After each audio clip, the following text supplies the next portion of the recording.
which comprises of multiple political parties that have multiple political policies and ideologies. On top of this, I don't know if you've noticed, but we have had uninterrupted electricity for 127 days. I don't know what's more shocking, that or the formation of the Government of National Unity, but we shall find out. So, as FNF, a liberal institution, we are thrilled to see liberals in government, but we are not of the reality that questions do remain. South Africans, a lot of South Africans are asking themselves, what's going to happen next? So when we were planning this event, we thought, hey, why don't we invite Julius Malema, Dudu Zuma, and Fikile Mbalula to speak on what's going to happen next from a liberal perspective. But yeah, we quickly came to our senses and decided that the best person to speak to on this matter is none other than Helen Zille herself. Ladies and gentlemen, please help me welcome Helen.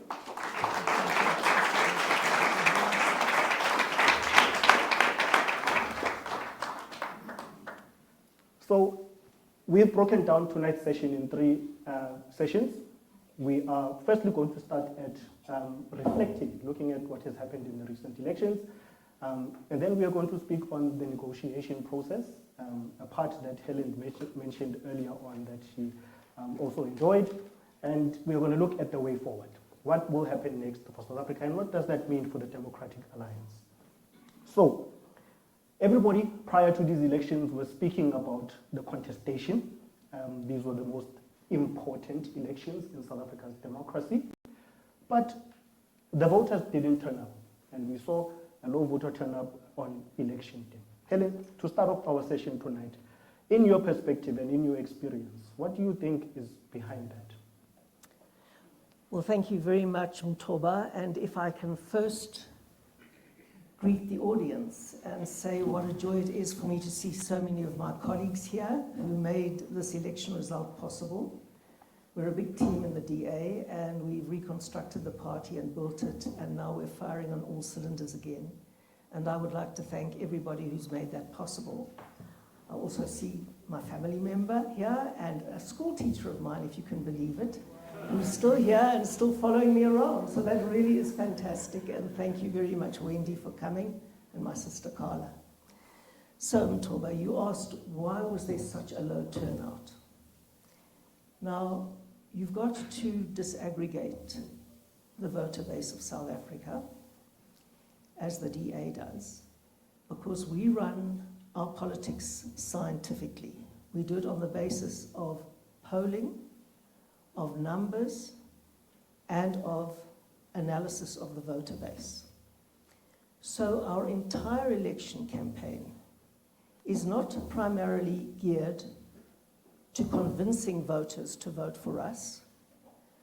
Our election campaign is more geared to finding out who will vote for us and who is likely to vote for us, and then to bring them out on election day.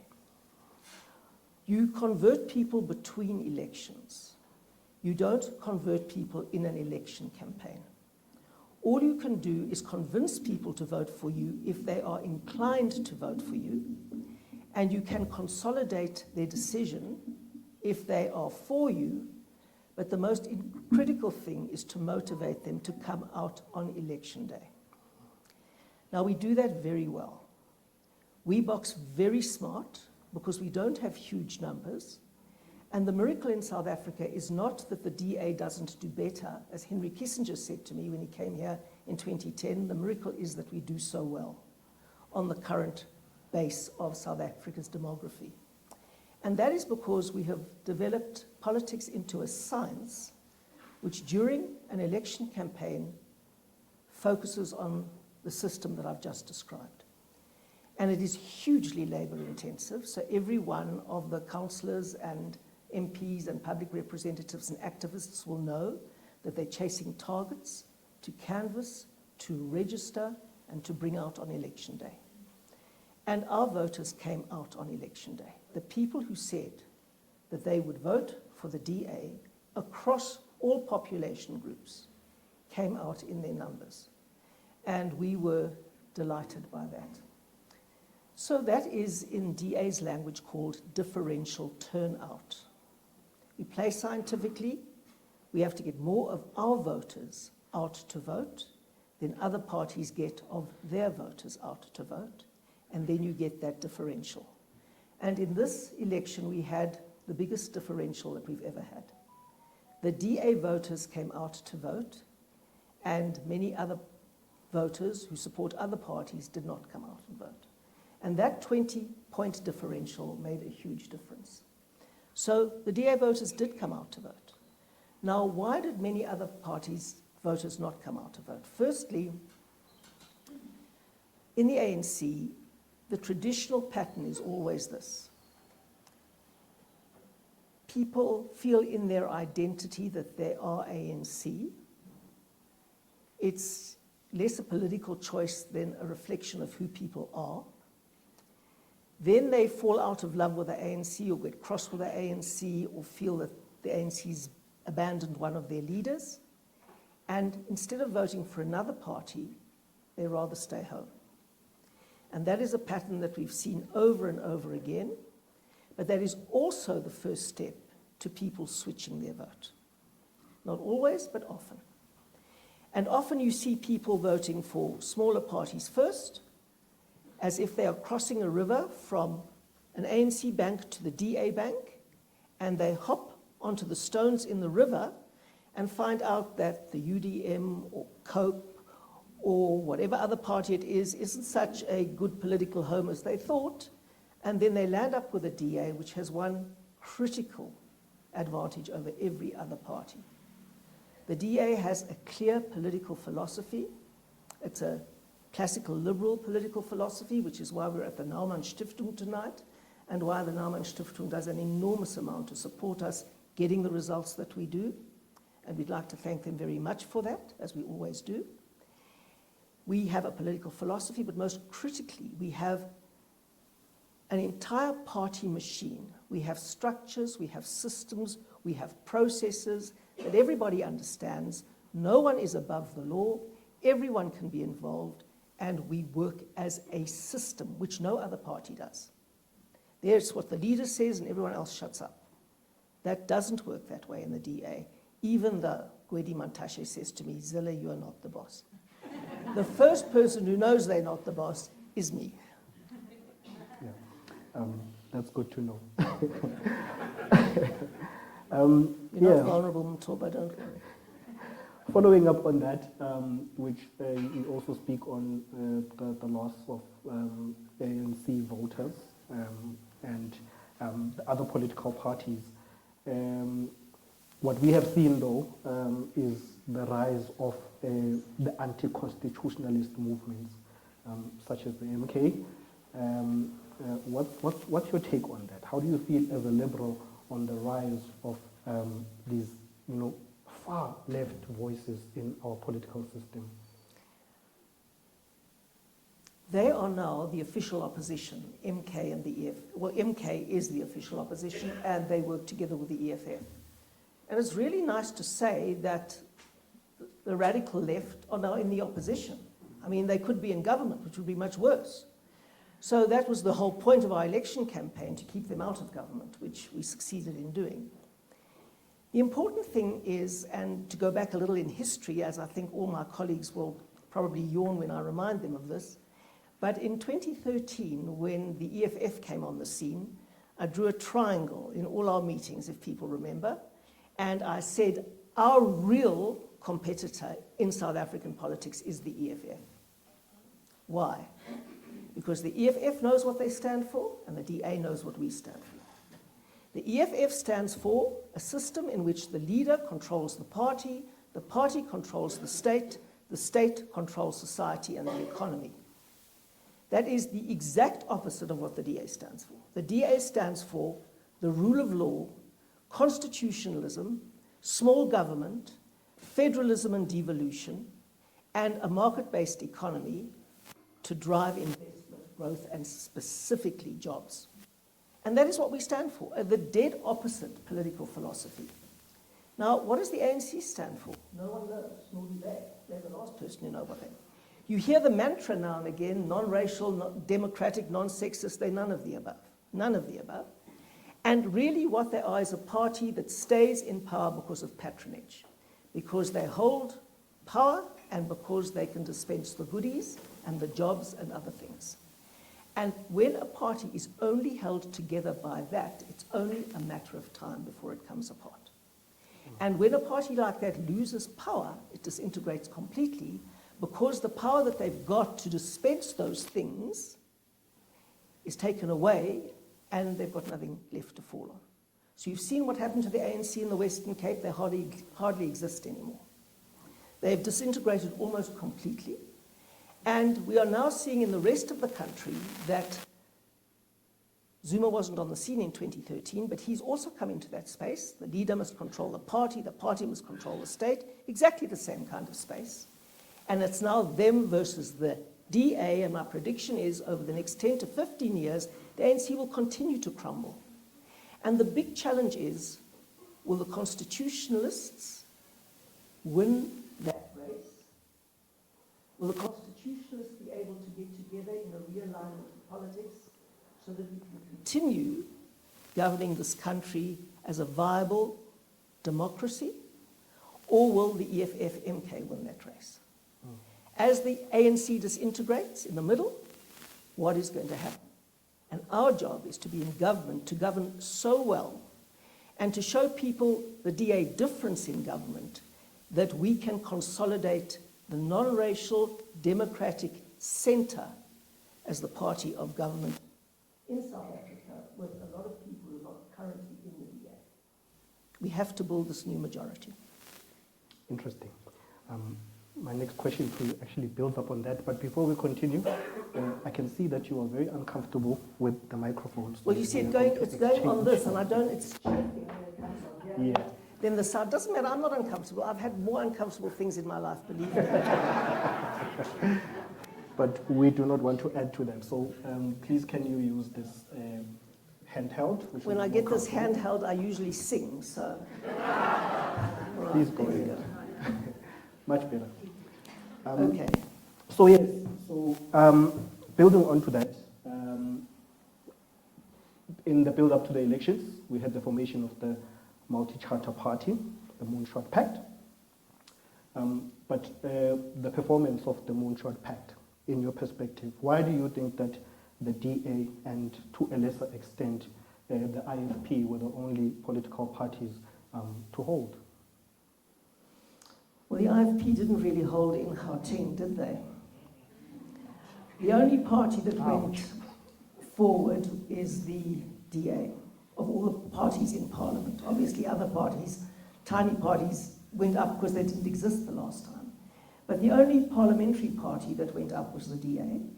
And it's because of the scientific way we go about things and the way we work. We find every possible voter that can vote for the DA, and we make sure they come and vote on election day. And that is the strategy. And we felt that all the other parties needed to do their bit and needed to bring the voter base that they said they could tap. And in the end, the voter base wasn't really there. And the very sad thing is this, you know, that, and probably this audience has many such people in it. Every time a new party comes up, whether it's the ID back in the early 2000s, whether it's COPE, whether it's a Hung, whether it's RISE, whether it's BOSA, whether it's Action South Africa, whoever it is, aha, here's the silver bullet, here's the answer. This is the party that has no ceiling on it, and the DA has a ceiling, so we are going to vote for this other party because it's got a black leader, and that is the party that's going to grow. Well, there are over 100 parties with black leaders in South Africa. There's a huge choice of parties with black leaders in South Africa. The DA doesn't primarily look at the race of their leader at any level, or their councillors or their candidates. We look at their political philosophy, their competency, their work ethic, and everything that goes with it. And the thing that South Africans have to learn is that we are in a proportional representation system, which means that you don't have to get above 50%. You just have to be the biggest party. That is a critical thing for people to understand. The DA won't get above 50%, but let me tell you something else. No other party will again. The ANC won't get over 50% again, because we are a proportional representation system. And proportional representation systems tend to coalitions. We should have thresholds so that we can't have a party with 0.2% of the vote becoming the mayor, as you have in Johannesburg. But that's why we've got the bills before Parliament now, and we hope the ANC will support us in a bipartisan way to bring in these thresholds to ensure that we have a system not as stringent as Germany, where you need to get 5% to get into Parliament. But here at least you should have to get 1 or 2%. And in fact, if there was such a threshold, there would probably be 5 or 6 parties fewer in the Johannesburg coalition and make it actually manageable. So what you have to understand is no party needs to get above 50% in a coalition system. You just have to be the biggest party. It is incredibly rare in coalition systems to have a party with an overall majority. It's a miracle that the DA has got an overall majority since 2009 in a coalition system in the Western Cape. Because people have experienced DA government in 2006 when we had a 7-party coalition in Cape Town, and then most of those other parties joined us and we just built an overall majority, which is great if you can get that recipe right. It's very difficult. But in the rest of the country, we just have to be the biggest party. And we are a whisker away from being the biggest party in all the Gauteng metros. And the sad thing about this last election was that if every DA voter who voted for a small party, or if every Liberal voter that voted for a small party, thinking that that party's got no ceiling but the DA has, if they'd stuck with us, we would have level pegged with the ANC in Gauteng. That's what would have happened. The ANC got 34%, we got 27.5%. We were a whisker away, and if we hadn't fragmented the opposition vote, we would have level pegged with the ANC. And what kind of difference would that have made? And all of the Liberal Democrats who voted for Rise and Boza and all of that, the only thing they got was when Lesotho laid down impossible terms of co-opting rather than sharing power, we said no. And the other parties that were supposed to be a better opposition than we were, went in. So that's what you get for your vote. And I wish I could explain, well, I do explain that to voters. The ANC is crumbling. We have to consolidate. It's not hard. The DA isn't perfect. No party is. I often say to people who criticize us that they can't vote us because of this, or what someone said over there, or that their councillor didn't phone them back, or whatever it is. I say, look, we're not perfect, but if you want a perfect party, please start your own. Then I'm sure it'll be perfect, and you can attract a lot of votes.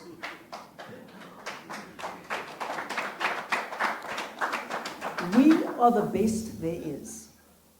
And I want to be so bold as to say that we are all there is, actually, if we want to rescue South Africa. It is us or bust. And in the next election, and I'm here now, speaking here is quite incidental for me, I'm here to start a process of ensuring that we get an approach that can enable us to be the biggest party in every Gauteng metro. Not get over 50%, but to be the biggest party.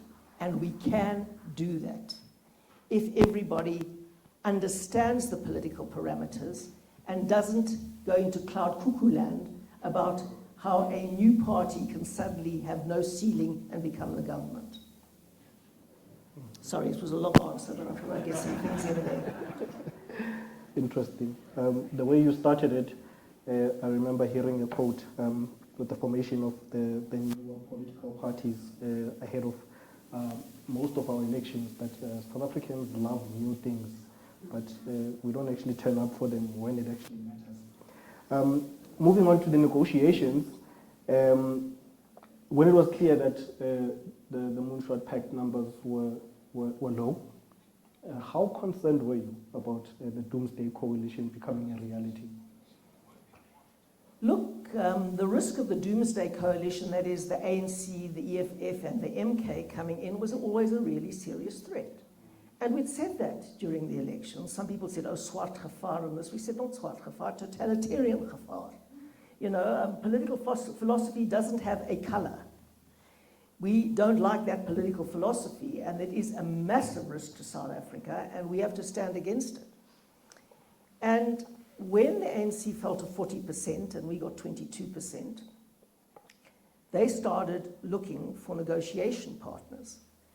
And there were only two parties that could have got them over the line on their own, ourselves and MK. If they'd gone with MK, they would have pushed over 50% in a coalition. If they'd gone with us, they would have pushed over 60% in a coalition.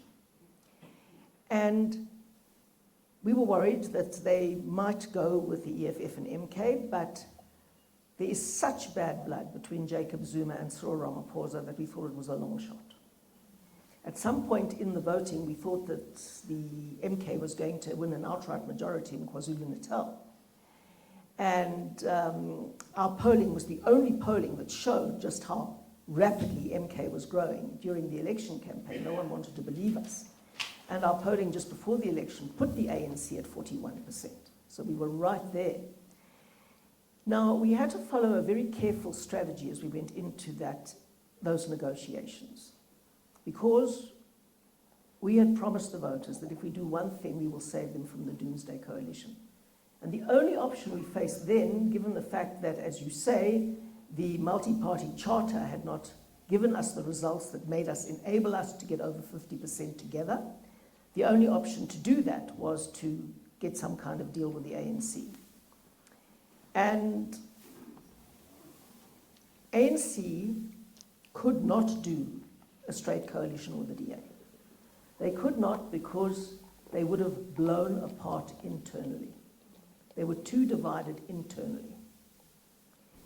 So from the beginning, Cyril Ramaphosa came up with this notion of a government of national unity, which he thought would be a better way of selling the concept of coalition to his own party.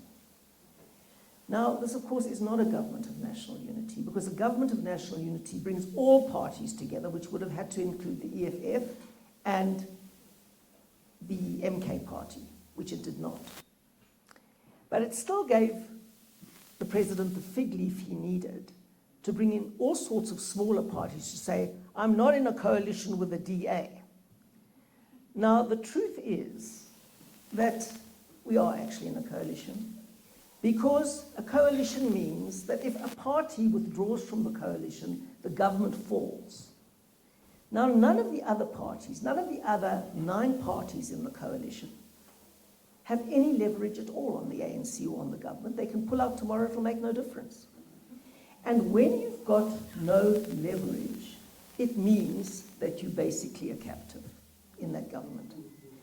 The DA will never be a captive, because we have got leverage, huge leverage, and we've now got important ministries and other things. And we are continuing with our fight to defend the Constitution. Our lawfare program hasn't stopped. I'm still driving that if you want to ask me a question about that. So these things haven't stopped. But these other parties are there at the gift of Cyril Ramaphosa. And if they irritate him, he can kick them out tomorrow. But we are there by will of the voters. And that makes an enormous difference. No one appointed us there because they like us. We got there because the voters like us. And they gave us the votes that enabled us to be a very serious voice in the coalition. And that is what we've described. Now, when the ANC said we're going to do a government of national unity, we have to talk to everybody. And then we developed the strategy of being the last man standing. It was our last man standing strategy. We had to bank on the fact that the EFF and MK would make such outrageous demands and put so many non-negotiables on the table that the ANC would say, we can't do a deal with you. And they did.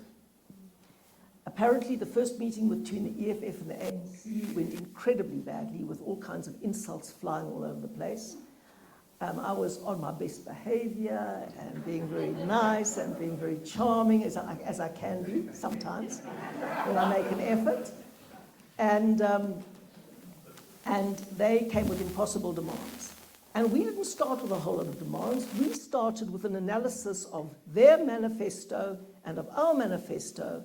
And our very good colleagues had analyzed those and looked at all the points of convergence and all the points of difference. And then we basically looked at their Operation Vulindlela, which is a lovely program in the presidency. It's the program to drive economic growth, in which I'm very pleased to say that the president hijacked the entire delivery model that I developed in the Western Cape when I was premier and brought it to the presidency, which is now why Vulindlela is working and why we have got no load shedding at the moment, because that Vulindlela is part of that. So we decided not to start fighting up front. We were pleasant and decent, and then we worked from the points of convergence to seeing if we could get agreement. It was actually harder to get this through the DA's decision-making structures in many ways than to be the last man standing. Because you don't go to the DA and say we want to do a coalition with the ANC and get that through in one meeting, you know. I mean, we've been fighting the ANC for 30 years. And they say, you're going to do what? And then we have a lot of discussion and we look at all the permutations. Do we do a confidence and supply? Do we do a GNU? Do we do a coalition? Do we go into opposition? And in the DA, everyone's got a different opinion, and you sit there for the whole day and you discuss it in the Federal Council, and then you take a vote. And then, of course, because there were so many different opinions, we decided on a hybrid model without anybody really knowing what that was. And so we had to work through that in the coalition negotiations. But the one lodestar we had was, we have to keep the EFF and MK out of government. And that was a very tough call for us, because at one stage, when the EFF and MK realized they were completely out of government, they started modifying their demands at the point when we were starting to up our demands. And you've got to make very critical judgments. At what point are we going to fall off this tightrope? And then we heard that Paul Mashatile had flown down to see Jacob Zuma in KwaZulu-Natal. And the EFF was modifying its demands very substantially. And then we had to decide, are we in or out? And those weren't easy decisions. We nearly walked away on a number of occasions. But in the end, we pulled it together. We got what we thought could make a difference and was at least a platform to build on. So that's another long answer to a good question. Yeah, you've answered two of my follow-up questions that I had. One was on why Cyril Ramaphosa reached out, but I think you answered that by explaining that his deep, or the deep distaste that exists between him and Jacob Zuma is one of the reasons, and the fact that when they met with the EFF, tables started flying. On my next one, compromises. What compromises did the DA have to make? Lots. And that is what voters need to understand. If you're in a coalition, you don't get everything you want. You get some things that you want. And you have to give up some things that you want quite badly, which is a very painful thing. But you have to win some things, and that's a very painful thing for your opponents. And you only win if you've got leverage. Otherwise, you are just a prop to hold up other people. We've got leverage and we intend to use it, and we did use it hard in the negotiations without pushing things over the edge. Things were quite complex because of the many divisions within the ANC. When we go and get a mandate from the DA, we have all our discussions beforehand, they give us a mandate, and then we can execute the mandate. But in the ANC, they have to keep on going back for a mandate and keep on fighting things out all the time, which is quite complex. Anyway, when we had the final statement of intent, we couldn't get a fully fledged coalition agreement. The DA went prepared. We came with a fully fledged coalition agreement that we built up from all of our local government coalitions and contained all the lessons of where we'd failed and where we'd succeeded. But the ANC wasn't ready to talk about fully fledged coalition agreements at all. This was completely new territory for them. And we knew that in Germany, for example, it sometimes takes up to 6 months to negotiate a coalition agreement. So we couldn't get a coalition agreement. We had 10 days. The DA's negotiating team began on the 4th of June, and we had to be ready by the 14th of June when Parliament had to elect a president and a speaker. We had 10 days to do this. So we had our full coalition agreement that we were going to put on the table and say, we haven't got time to discuss it, let's just sign it, but that didn't work out. So we had to negotiate a statement of intent. We drafted our statement of intent, we put it on the table, but in the end, the ANC always needs to have their thing there, so that's fine. And they put their thing there. And it was so late in the day that you could only focus on critical aspects that you knew were essential to make things work. And the two most important were sufficient consensus and proportionality. Now, we felt that the government should be proportional. The government should be proportional, i.e., we make up 1/3 of the government with 20% of the vote. We make up 1/3 of the government. With 40% of the vote, the ANC makes up 2/3 of the government.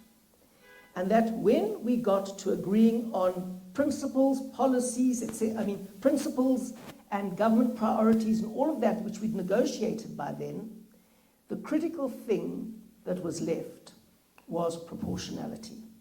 And we said, right, we'll take whatever the size the cabinet is, and we were expecting a cabinet of about 27 positions.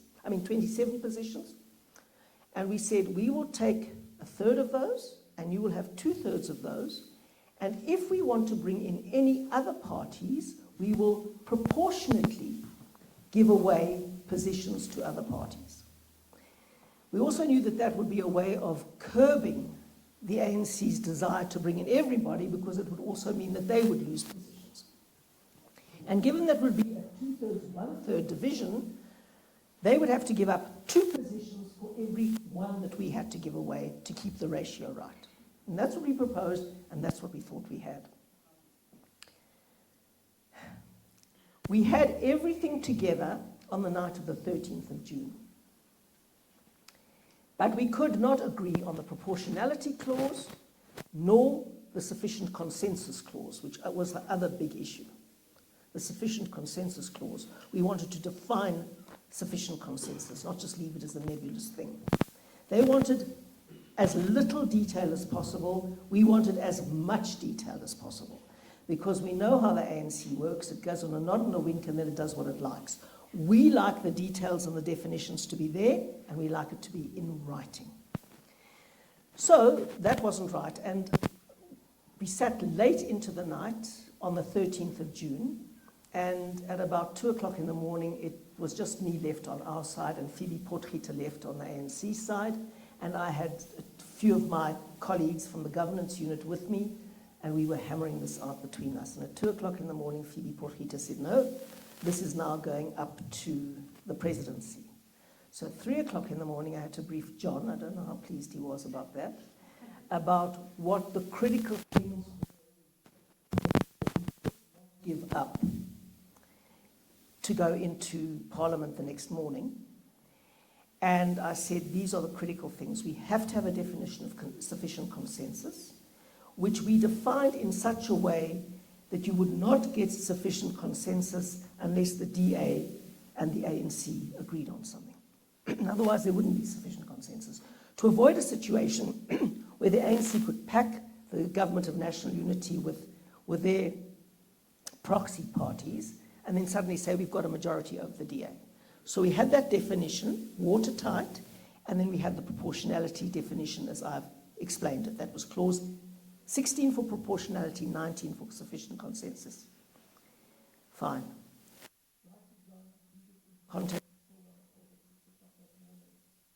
Well, 6:10, I get version 10 of the document. I look through it, I see our definitions have survived, they're there, I think, great, we're going.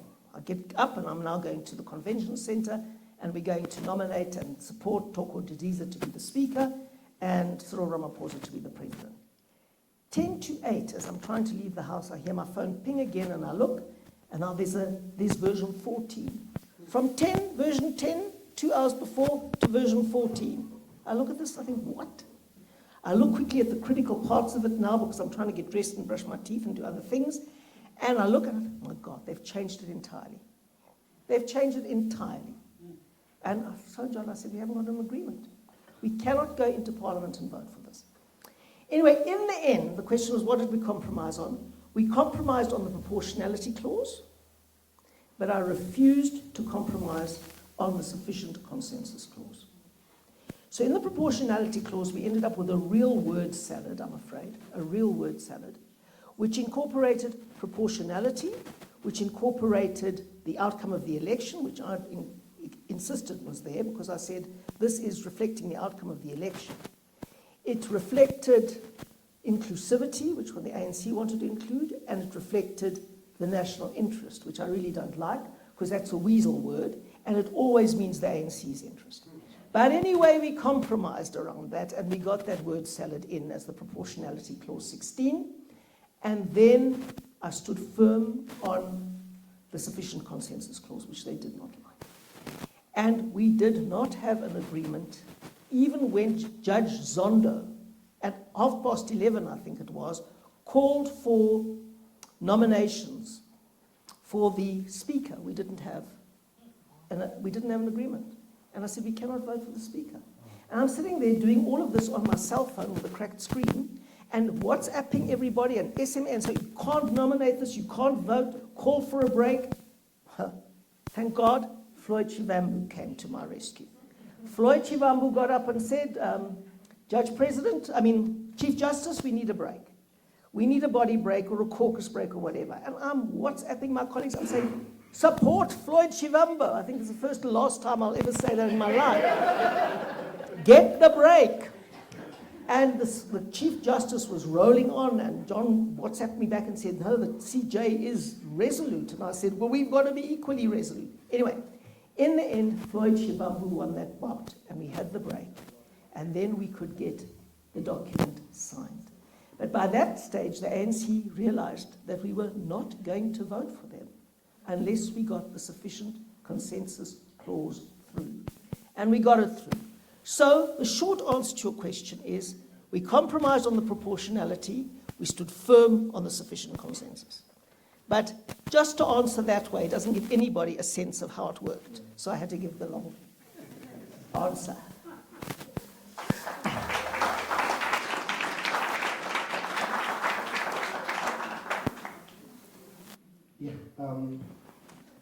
Word salad. Moving on to the foundations of a newer South Africa. Now the negotiations are set, and the plan now is to move on.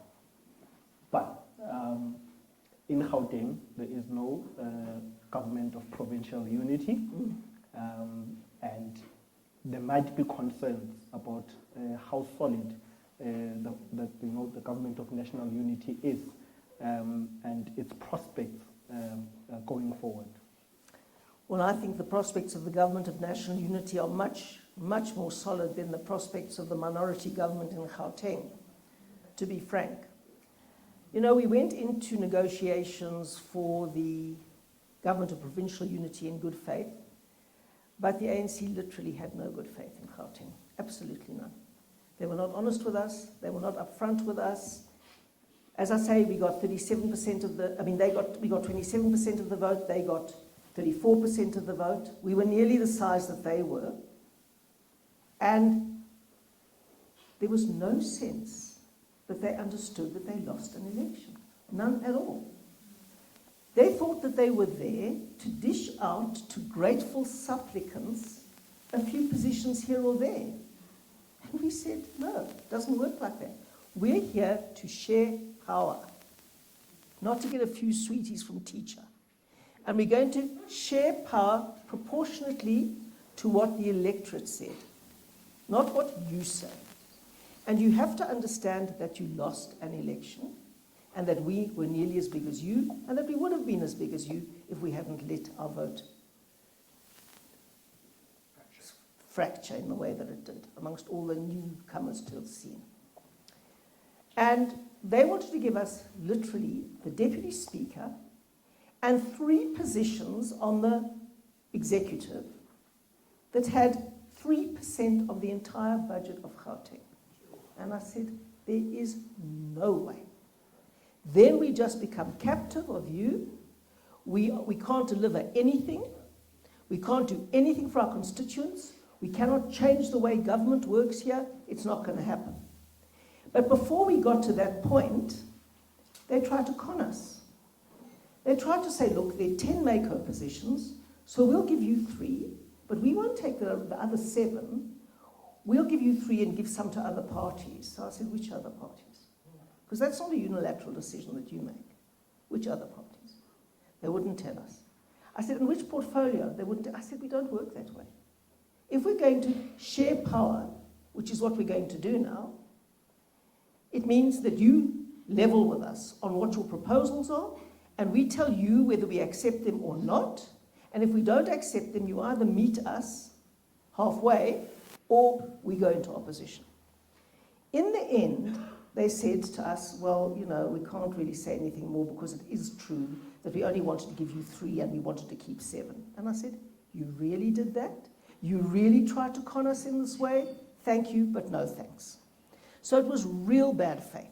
And once that comes into the context of a negotiation, and there's no trust anymore, which is very difficult to build up, then you say, we'll go into opposition and we'll see you at the ballot box in 2026 in the local government elections, which is what we did in Gauteng. We do have a bottom line in the DA, and we don't get dragged along by people who don't understand what the voters want. Okay.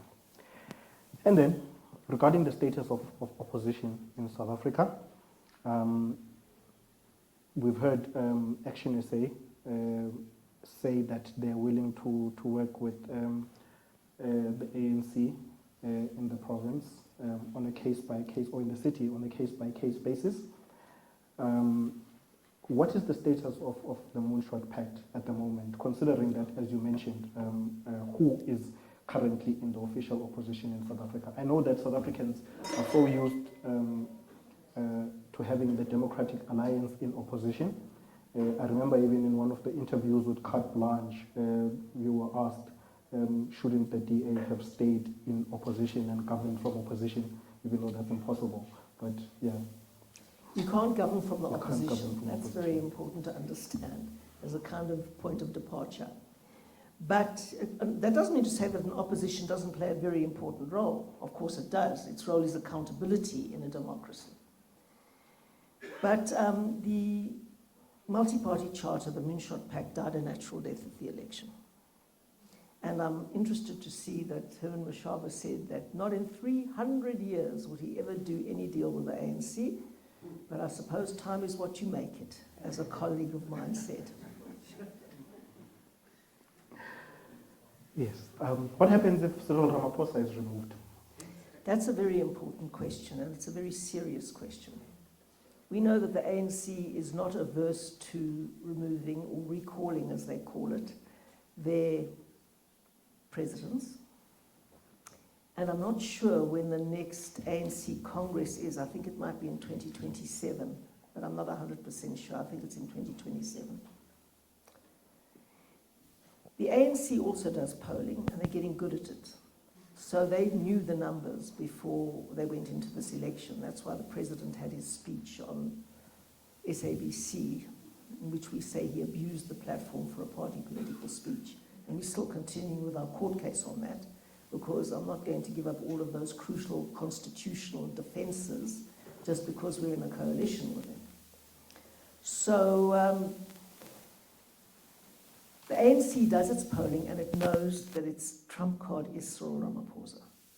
If they lose Cyril Ramaphosa, they will go down, if they're lucky, to 25% or 20%. And so they've lost Jacob Zuma, etc. But the idea is to somehow bring Jacob Zuma back into the fold, and Jacob Zuma was very clever. He never resigned his ANC membership, but he's now been kicked out. So he's now out, and the EFF is now out, and the only risk that they would find is if the ANC plummeted and then went into a coalition with the EFF and the MK.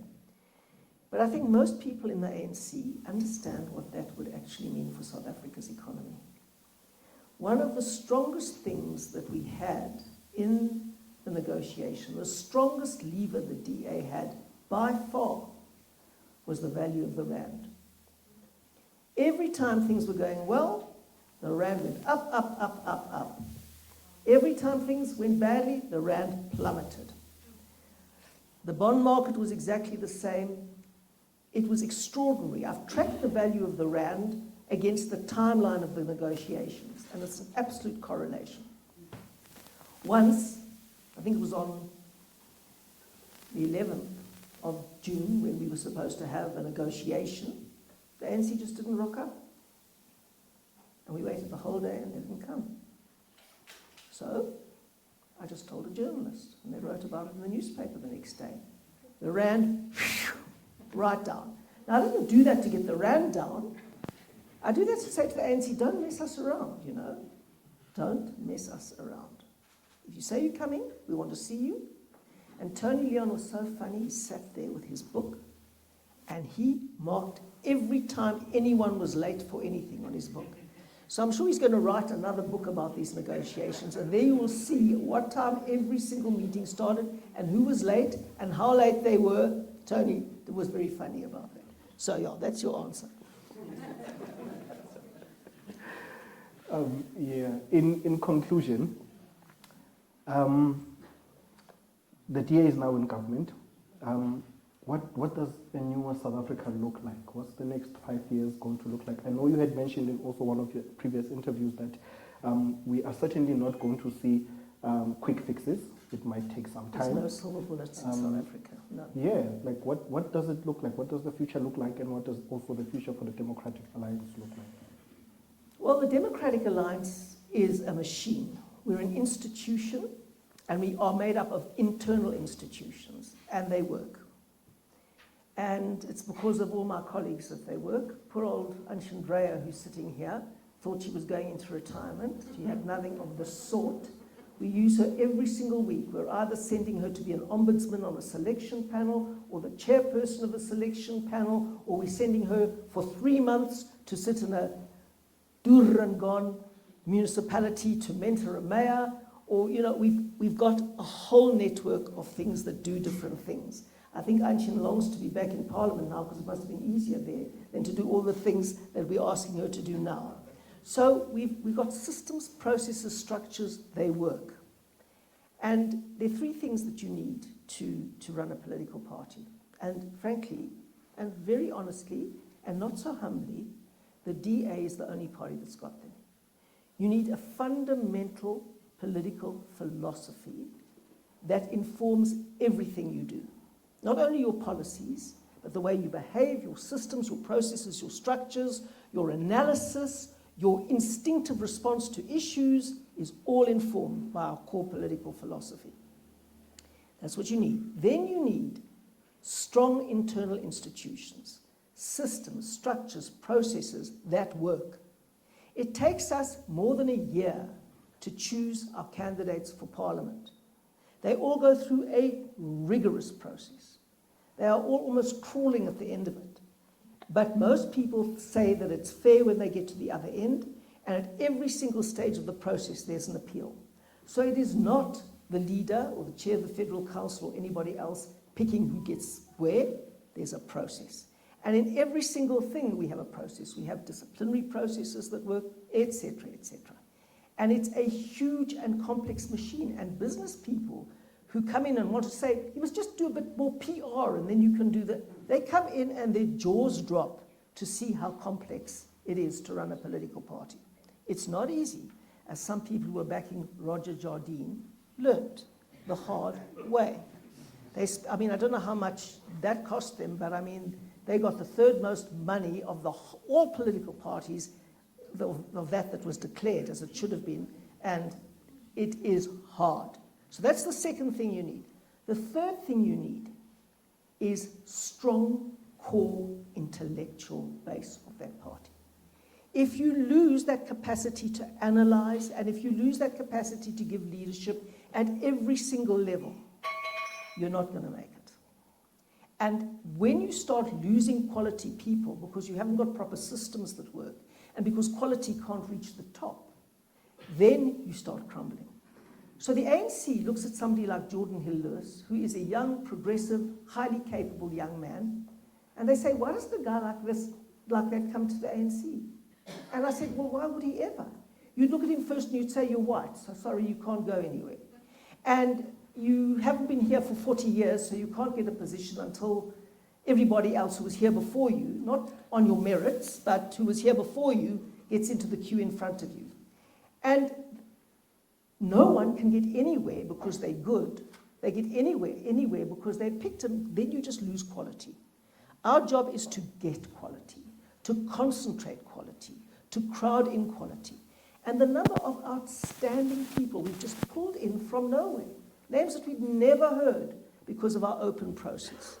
You've heard of Ian Cameron, he's one of them, but we've got people like Carl LaRue, who's a doctor who started a hospital in the deep Transkei, who has got deep experience of really servicing a poor community. We've got an incredible scientist and person running his own company called Mark Burke.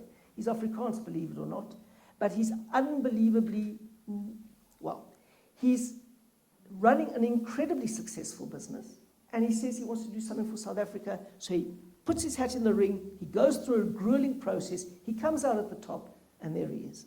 He'd never get anywhere in the ANC. So we crowd in intellectual quality, and that makes an enormous difference. And there's no other party that has got the ability or the mechanisms to do any of that. And that is why the DA will continue, and we will grow. And as hard as it is for many people to vote for us now, slowly but surely, people will see that the DA is all there is if we want to save South Africa. That is just the point. And slowly it gets across. The northern suburbs voters in Johannesburg, the northern suburbs in Johannesburg, yeah. The northern suburbs voters in Johannesburg often take longest to learn. They get very excited with every new shiny bauble that lands on the scene. Please consolidate the vote. The DA is not perfect, but let us be the biggest party in Johannesburg, and then we can start fixing this great city.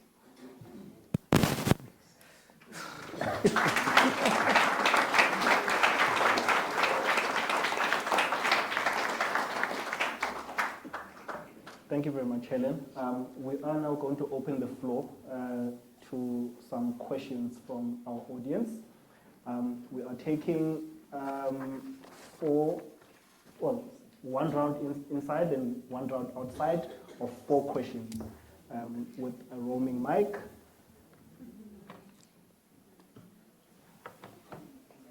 So, can we have the lady over there? Can we have Mr. Kachalia, the gentleman here, and the lady over there, the 2 ladies over there, please. Please, can we make the questions short? 1 question per person. Please start by introducing yourself, the institution that you represent, and then 1 short question, please.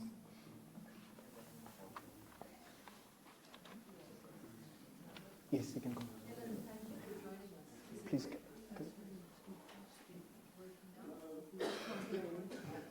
Just make sure that it's on. Do you want this mic? Just switch it on at the bottom. It's good to switch it on, that always helps. Yes. We've got a sense of humor. Of course. Testing. Helen, thank you for joining us.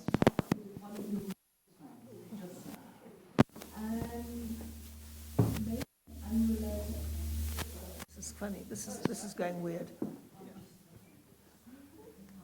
This is like a DA meeting. The phone never works. Right.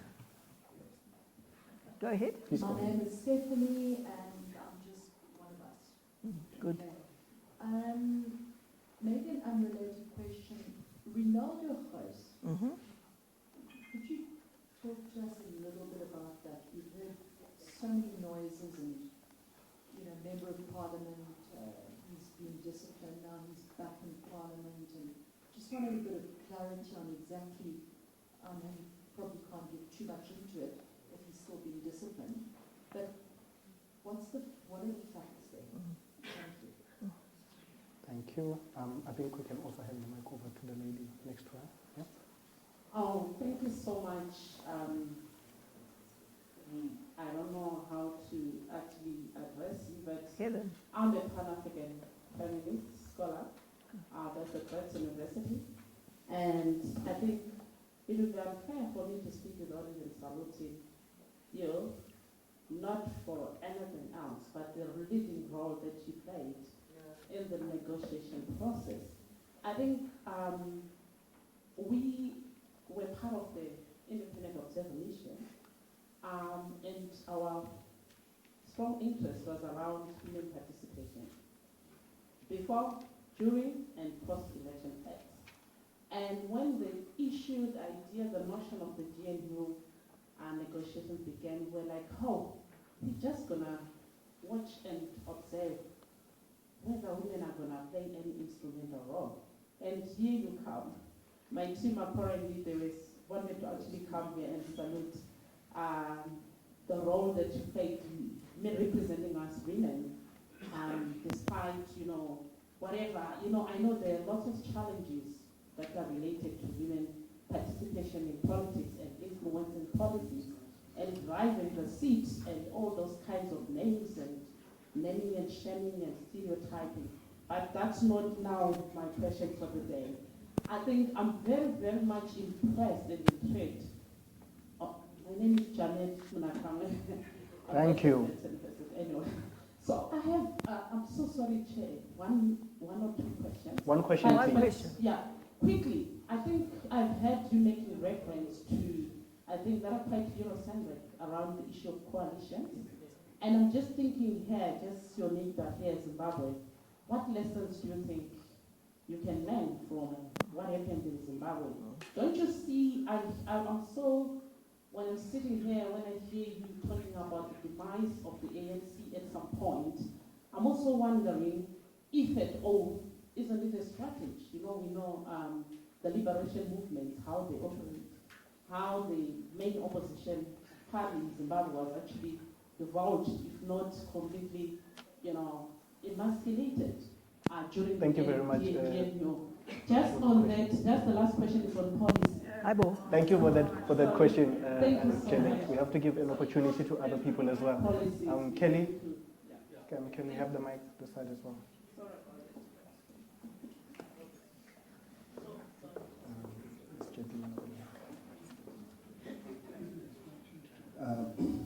Thanks, Ntoba, for the great questions, and thanks, Helen, for the good answers. My name is Gege.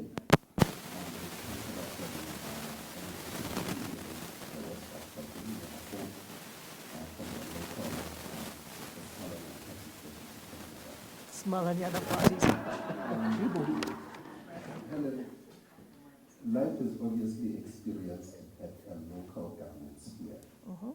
And I was really crossing my fingers for the COCTA and the finance for Gauteng, because I live in Gauteng, for them to go to the DA for obvious reasons.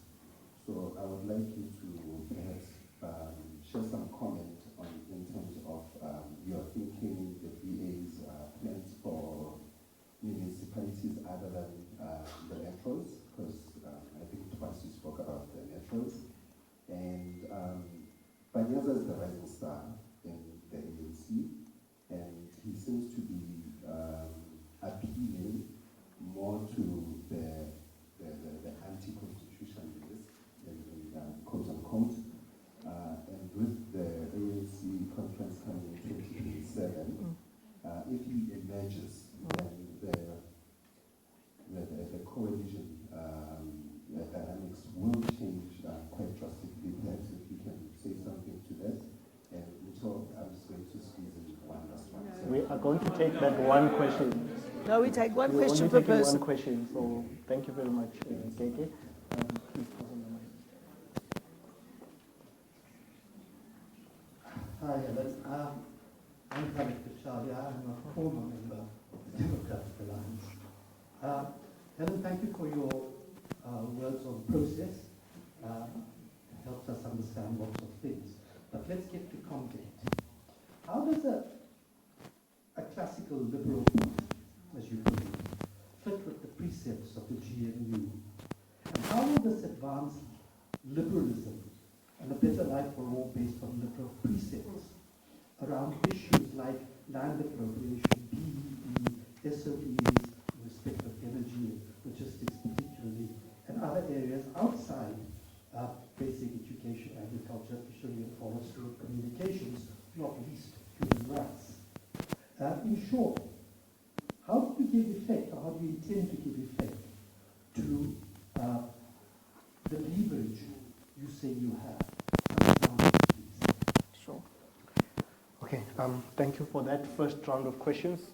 Please can you switch off the mics or on mute? If you can just put them on mute or switch them off, and then we give Helen the opportunity to respond. Okay, can everybody hear me? Yes. Okay, great.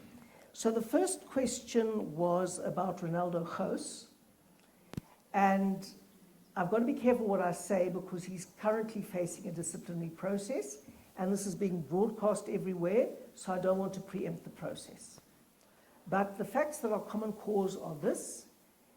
Ronaldo, who described himself as an angry young man in the early 2000s, went like many other young men and millennials and wanted to make a name and a presence on social media. Started his own YouTube channel and used the strategies of a guy called Howard Stern as a kind of shock jock to get clicks and views and wanted to say outrageous things. And he was very angered at, if you look at that whole video, at the kill the Boer, kill the farmer stuff, and he said, basically, he wanted to start that video in a very shocking way by getting everyone to say, my God, how can you say that? And then say, well, that's exactly what's being said the other way around. So it was a technique that he was using. That's what his argument is, and that's what his argument has been publicly, so I don't have to, I'm not saying anything that isn't said. He's deleted all of those videos, and then a long time ago in 2010, and then he wanted to become a councillor, and then became a councillor in 2016 for the first time of the DA, and that was in his past. But your past comes back to bite you in politics very badly. And as we know in politics, what happens is that people take a soundbite and they don't look at the specific context, we all know that, and sometimes words are so egregious that irrespective of the context, you can't use those words. So that is the hearing that he is now undergoing. And he's making his case, and the party's making its case, and we have an independent panel that will adjudicate whether there are extenuating circumstances, because the DA will not in any way tolerate that kind of language. In no way on this planet will we tolerate that kind of language. And the question is, was his youth in extenuating circumstance? Was his role? I don't know what they might consider extenuating circumstances or not. And I'm not on the panel, and I can't influence the panel. We have an independent judiciary in the DA. So that's the issue. And we all have to wait. Now, he's been suspended from the DA, but he has not been suspended from Parliament because he was elected to Parliament. The DA didn't put him there. He was on our list, but he was elected. And if he loses his DA membership, that's one of the possible outcomes of this, he will not be a parliamentarian anymore. But in the meantime, there's a distinction between his role as the DA and his role in Parliament. Okay? So that's the situation at the moment, if I can just explain that. Then, Jeanette, thank you very much for your kind words. Jeanette asked about lessons from Zimbabwe or for Zimbabwe. The critical thing about Zimbabwe was that the opposition allowed itself to be bought out. So Jacob Zuma offered Jacob Zuma. Robert Mugabe offered Joshua Nkomo the deputy presidency. At the first shot, he took it, and there unraveled the opposition. The other opposition died a natural death, and it was not a coalition, it was a co-option, which is a very different kind of thing. And Mugabe moved straight into state capture. He captured the Electoral Commission, he captured the courts, he captured absolutely everything. There were no checks and balances on his rule. People voted for him because they thought after the Chimurenga he was going to bring huge liberation and all of that sort of thing. And they learned that a context in which a leader controls the party, who controls the state, who controls all institutions of the state, who controls the economy, is going to end up with a 80% unemployment rate. That's just, it's not a possible outcome, it is the inevitable outcome. And so we've got a lot to learn from Zimbabwe. I think more than Zimbabwe has got to learn from us. But the critical thing that Zimbabweans can learn is that they left it too late. They allowed the opposition to be co-opted. They didn't have accountability mechanisms because they were all captured. And by the time they woke up, Mugabe controlled everything. That's basically it. Then Keke Merafong, I'm glad you're a councillor there, and I hope you're on your rock in the river, and we will be warmly welcoming you to the DA in the not too distant future, I hope. And let me say, we would also have loved to have had COGTA and finance in Gauteng, if that had been on the table. But the ANC was not going to even think about that. So we said, fine, if you're not prepared to share power, we'll be in opposition and see you at the ballot box the next time. Because the voters are increasingly voting for us in Gauteng. So we're prepared to sit out this round and see you next time. So it would have been nice to have had COGTA, but you think the ANC is going to give us Cooperative Government and Traditional Affairs, is the full name of COGTA, shortly before a local government election? They will never do that in a million years. And you think they will give us finance? Do you know what we're going to uncover in finance if we get the finance portfolio? They'll never be elected anywhere again if we get finance. That's why we want finance, right? And I don't know if you saw the story in today's News 24, that out of 7,000 organizations, I think, in the world, the ANC's been ranked the 16th most corrupt. So there you go. So they don't want us to have finance, you know? So it would have been very nice to have that, but we weren't going to take what they were offering us, which was 3% of the budget. And you know, agriculture is a very important portfolio for economic growth, but in Gauteng, I don't know how many farms there are in Gauteng, it's a province of metropoles. So agriculture is really not a huge portfolio in Gauteng, so we weren't interested in that. So we said, fine, we're not going to do that. If Panyaza Lesufi emerges as the next leader of the ANC will continue falling apart. But the ANC will continue falling apart anyway. The big question is, can we consolidate the constitutionalists in one large growing party that can take the majority and see people for their values and principles and political philosophy and not for the color of their skin? That's the critical question. And if South Africa can do that, we'll make it. And it's a lesson that the rest of the world has to learn, and we could probably teach America a lot of lessons about that. So, let me come to Caleb. How can the GNU make liberal... Look, if you read the statement of intent, you'll see how many of our things are in there. There is a mention of a merit-based civil service, not a cadre deployment-based civil service. And we're going to win the battle against cadre deployment fully. And we have driven that merit-based appointment system very, very hard. We got it into the statement of intent. Another thing we got in there was evidence-based decision-making. So you say, okay, we've got BEE. We say, well, how has it worked? We've got 60% youth unemployment, 42% general unemployment on the expanded level. After 30 years of BEE, that's not empowering black people. It's obviously a failure. And if a policy has failed so badly, what does the evidence tell us? And what is the alternative? And we've got an alternative. So we have pushed in there evidence-based policy making, which is a big point of departure. So we've also already succeeded in getting a commitment from the Treasury that there will be no more bailouts of SOEs. And if you look at Operation Vulindlela, and you compare it with DA economic policy, it's quite amazing how much overlap there is. And Operation Vulindlela is being driven by the delivery methodology that we pioneered in the Western Cape in South Africa. They took it over, including the people who were running it. And so these are the ways we impact and influence. But the difficult thing about coalitions to understand is that you can't get everything. You've got to give up some things, and it's very painful, and you win other things which are very painful for your opposition. And they can never have coalitions in Britain, A, because it's a constituency-based system, it's not a proportional representation system. But voters say, we voted you, and that's what you said in your manifesto, and now you're saying something else, because they don't understand coalitions. Here we have to understand coalitions. We can't get everything, and we're going to have to compromise on some things. But what you saw in today's News 24, the ANC is getting into big trouble because the leaders in the ANC are saying, the DA is showing you up what these ministers are doing. Get going, because the DA is showing you up. You're being so useless, you know. Now that's what we're doing, you see. And that gets through to people over time. It doesn't mean to say that we've yet got to the heart of government. We must never, ever forget that we're in our honeymoon period.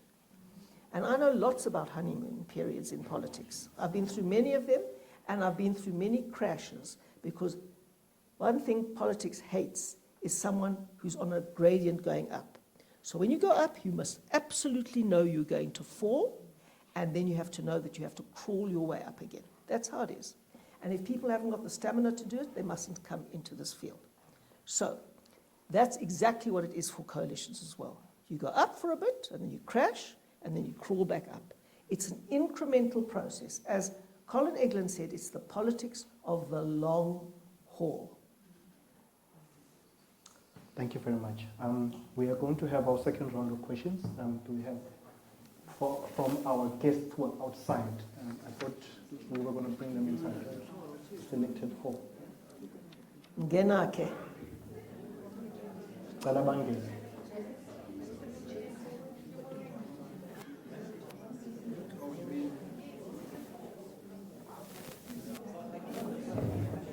Yes, sir. One question, please keep it short. Name, institution, question. Thank you very much. Martin Lowe, Councillor from the DA, Mr. Gauteng. And Helen, I wanted to ask this question even before you just mentioned it in your last answer. And that is the successes of our ministers and deputy ministers has caused exactly what you said before, that if it's been by certain quarters of the DA so effective. Could this cause the GNU to falter, or do you think it'll result in the other ministries and their people picking their stocks up? Thank you. Thank you very much. Good evening. Andrew Cadman. I'm a DA voter from this suburb. Helen, you talk about the importance of values and principles in informing your approach to the negotiations of the GNU. A very practical question, and it also relates to your interest in lawfare. What's the DA going to do about Cyril Ramaphosa? We have someone who has been found to have stashed large sums of foreign currency in a couch in his homestead. The facts, as explained by him and his representatives, don't pass muster, and the legal explanations given by his representatives and concern are equally unsatisfactory. Thank you. Thank you. There's something I've been worrying about, and that is before the election, the DA was a very strong opposition party. They were very articulate in Parliament. Their view was made clear, and everyone understood where they were coming from, and that served your interest very well, or our interest very well. Now the situation has changed. We are now part of government. How will that actually affect our ability to actually express the views that we have? I take it that the Cabinet will not be open to public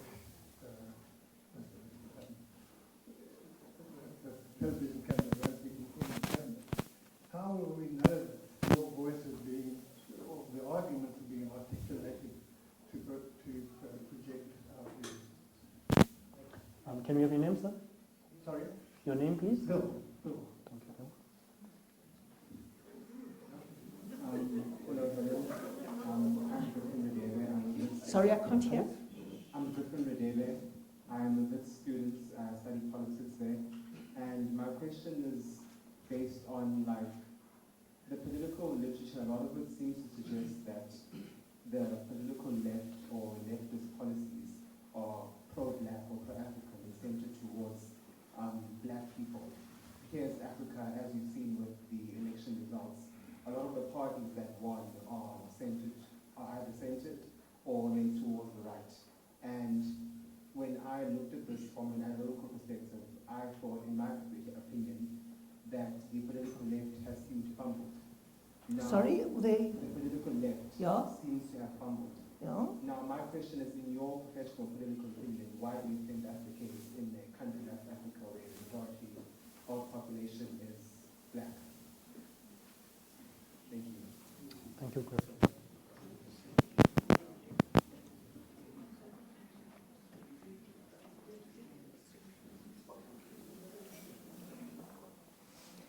Okay, do I answer now? Yes, please. Okay, good. Let me start with Griffin Radebe's question. I don't know if he now pronounces his surname Radebe or Radebe, but okay, good. Good. Right, thank you very much indeed. First of all, a political philosophy hasn't got a color.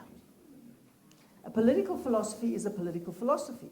You can get white fascists, you can get black fascists. You can get white liberals, you can get black liberals. You can get white capitalists, you can be black capitalists, and I can carry on and on.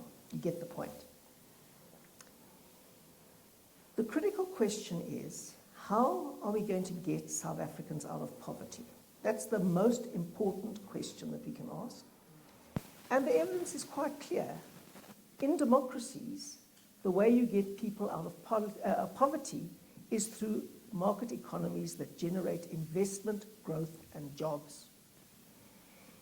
And why do you get investment, growth, and jobs? Because you have a competent, uncorrupt government that has clear, that creates policy certainty, that makes things work, like infrastructure, like roads, like railways, like basic services, water, electricity, everything. And then you get the kind of investment that we're getting in the Western Cape and the growth in Cape Town, because the DA has been in government for nearly 20 years with an overall majority. So that's how you grow an economy. And if you want to destroy an economy, you do what Zimbabwe did and have a 60% unemployment rate, with some people estimate 2 million Zimbabweans in South Africa. Now, that's got nothing to do with race. It's got something to do with a political philosophy. And the philosophy of Robert Mugabe and Jacob Zuma and the EFF claims to be pro-poor and pro-black, but they are the dead opposite. They are pro-poverty. All their policies drive poverty. And even more ironic and quite nauseating is the fact that the EFF stole millions in bribes from grannies and gogos and pension funds and various other things of those grannies and gogos from the VBS. And then they claim to be pro-poor. I mean, this is the kind of sick irony. So if anybody thinks that those parties are pro-poor or pro-black, they are dreaming. They are using their blackness as a fig leaf for the most extractive, corrupt policies that you can think of, and saying to people, because you're also black and I'm black, that's why you must think that I'm actually working for you. They're doing the exact opposite. And so it's got nothing to do with race and everything to do with a political philosophy. Now, the DA's political philosophy is literally the only one that can, in a democracy, build people out of poverty. If you're in China, you can have a command economy, or you can have a capitalist economy under an undemocratic polity. But if you've got a democratic polity, you will grow without a market system in economics. It's just a fact. Look at the evidence from around the world. Now, the DA also happens to be the only non-racial party in South Africa, the only one. If you look at where our voters come from, 1/3 of them are white, 1/3 of them are black, and 1/3 of them are what South Africans call coloured. There's no other party that can even begin to say that. The ANC is totally undiverse, completely undiverse, and every other party is actually completely undiverse. I mean, Rise, Mzansi, is a white party. They only get white voters. They have a couple of people here and there. In Cape Town, we analysed the vote. Rise did well in Rondebosch and Camps Bay and Constantia, and they got 0 votes in Khayelitsha. This is the party that hasn't got a ceiling, you see. It's a white party. The one party that grew in many, many black constituencies was the... You saw the story in the Sunday Times last week. I've got the figures here. I don't have to parrot them here again. The DA is the only genuinely non-racial party there is. And last year, when people were making a big hoo-ha because one of our black leaders had left, I wrote an article, and I'd never done this before, but I counted the number of black public representatives we have in the DA. There were 453. And some were very angry with me because I didn't recognize their names as being black. There's a Boyson who's Xhosa speaking, and he was very cross with me that I didn't recognize that Boyson was a Xhosa surname, and various other things. They all wrote to me and said, how can you leave me out? I said, sorry, they're 459. But I said, no one ever notices a black public representative in the DA until they leave and call us racist. Then they become a hero, and then everybody knows their name. And I am sick to death of the hypocrisy of the media and the shallow analysis of the media. It is pitifully weak. And many of these young people come out of these critical race theory studies and the nonsense they write about Frans Fanon and this one and that one, absolutely no bearing on how we're going to get people out of poverty. All of those political philosophies have fundamentally failed. And that is why this young person, Griffin, comes from politics and wits and says left policies are supposed to help the poor. Well, tell me where. Let's use the evidence base. Tell me where. Except in the theories that have been proved completely wrong of Frans Fanon and various other people. So please come with your evidence, and I will come with mine. The DA is the only genuinely non-racial party. The DA is the only party that chooses its candidates on merit and gets 453 black people who stand for the DA because they believe in our philosophy on merit, and who should be noticed while they're in the DA, and not if they don't get exactly what they want and then say, my moment now is to jump to another party and call the DA racist. That's a business model that I'm not interested in. So you've got to understand something very, very clearly. The DA is a non-racial party that drives itself on evidence, and that is the only party with policies that can bring poor people who are mostly black out of poverty. That's the first question. Okay, Martin? Yes, Martin, I think that, it's nice to see you here, first of all. You've changed your hairstyle.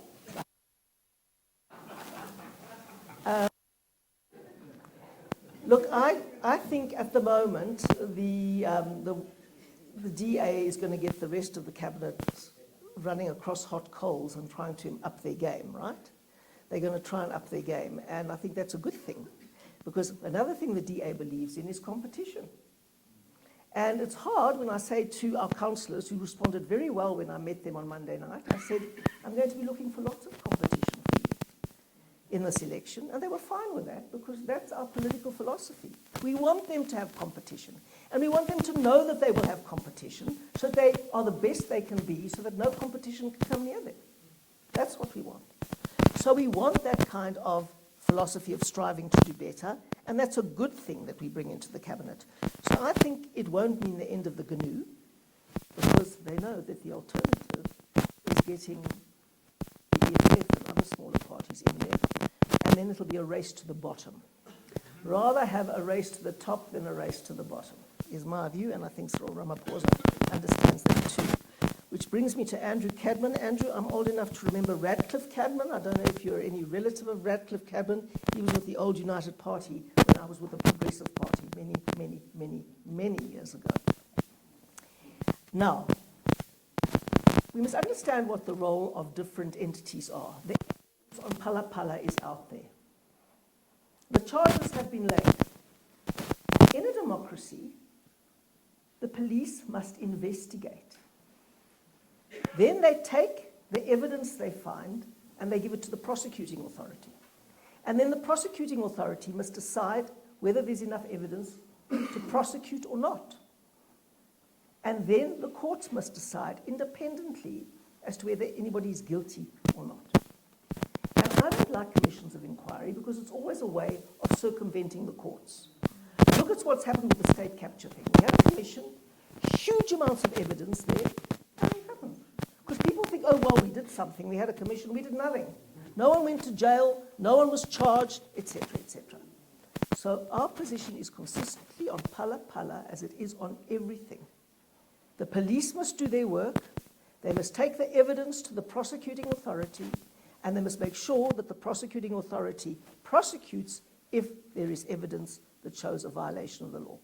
And it is our position on Cyril Ramaphosa as much as it's our position on everybody. Now, you remember when Cyril Ramaphosa made that speech, which we said was a violation of the separation of party and state, as in the Constitution. President speech is a broadcaster, not an ANC broadcaster, contrary to what some people may think. It is a public broadcaster, and we believe he abused it for party political purposes. Now we're in a GNU. Now people come to us and say, no, you've got to drop that because, it's against the spirit of the government of national unity. I said, it's nonsense. Just because we're in a government of national unity doesn't mean to say we stop standing up for the Constitution. We are going to stand up for the Constitution, and we continue this.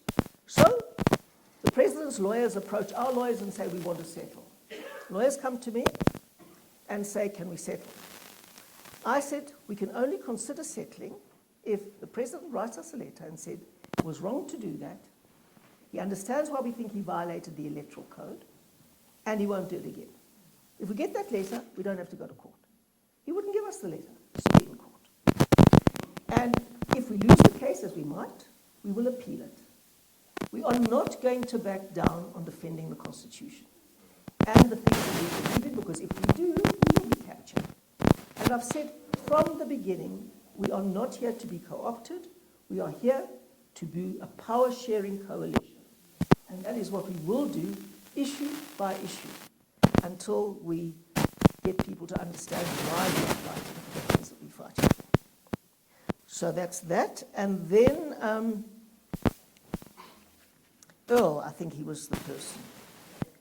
Bill. Bill. Oh, Bill. I thought he said Earl. Okay.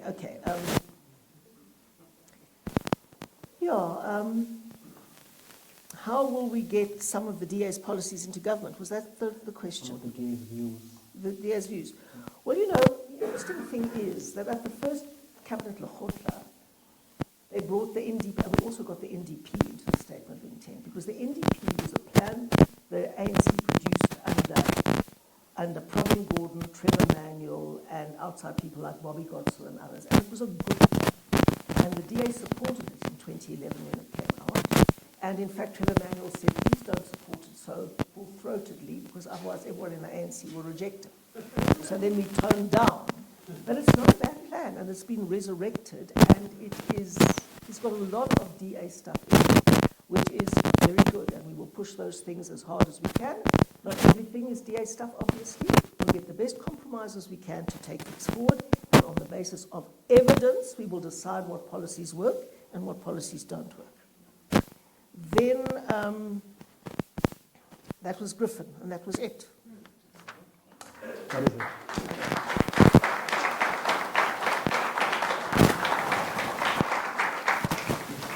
Thank you very much, Helen, for making time.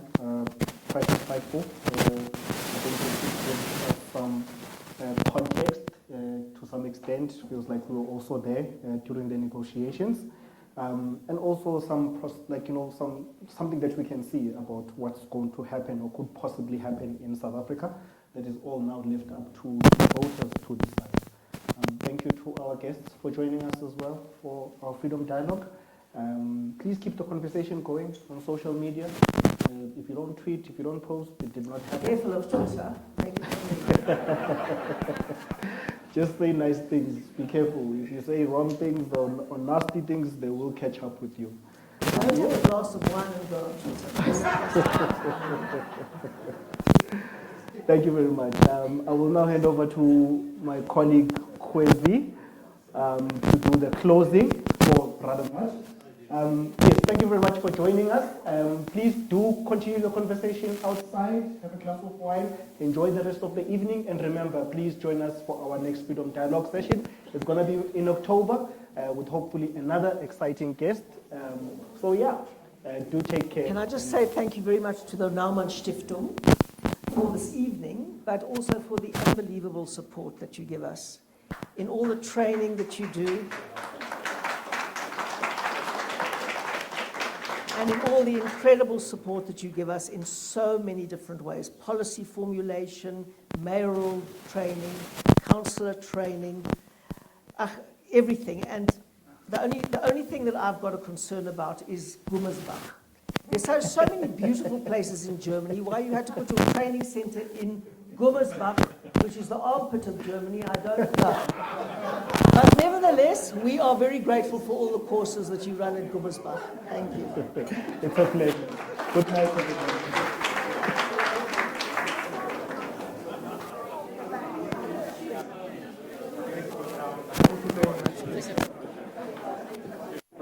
Hi, Wendy. How are you? Oh, Have the people at St. Mary's grown a backbone yet?